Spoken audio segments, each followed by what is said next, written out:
कहते हैं छठ मैया में इतनी ताकत होती है, आप उनसे सच्चे मन से जो कुछ भी मांगो वो आपको जरूर देती हैं। इसी तरह एक दुखियारी का बहुत प्यारा स्वभाव है। किस तरह छठ मैया से गुहार लगाकर एक दुखियारी विनती करती है और अपना दुखड़ा सुनाती है। आइए सुनते हैं उसका भाव क्या है।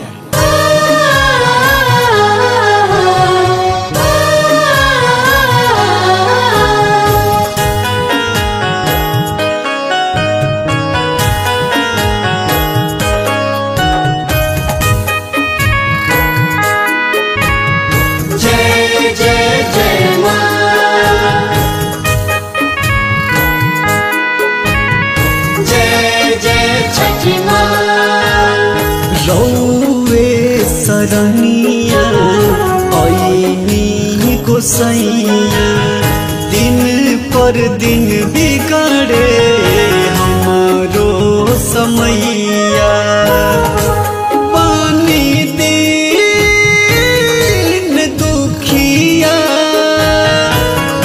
रोवे रोज अखिया,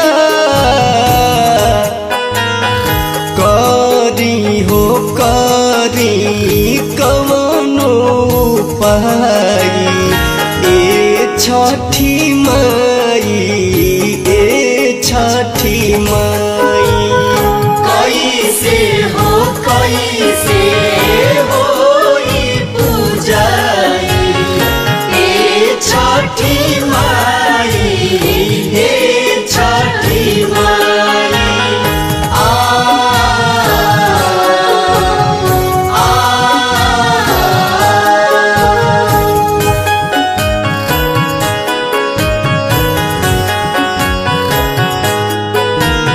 सुबहो न बा कलशो न बा, किने खातिर फलवा रुपियो न बा। मिली नहीं भिखिया जानेला सभे गरीबिया। कैसे होई पूजाई हे छठी माई, हे छठी माई। कैसे होई पूजाई हे छठी माई, हे छठी माई।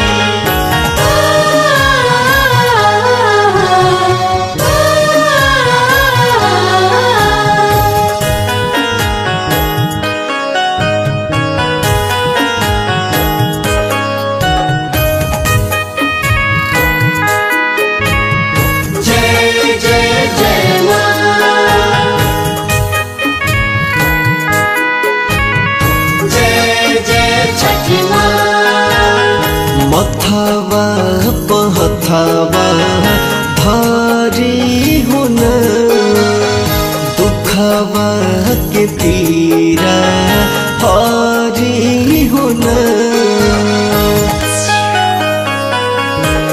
अनुपव के पुकार सुनिया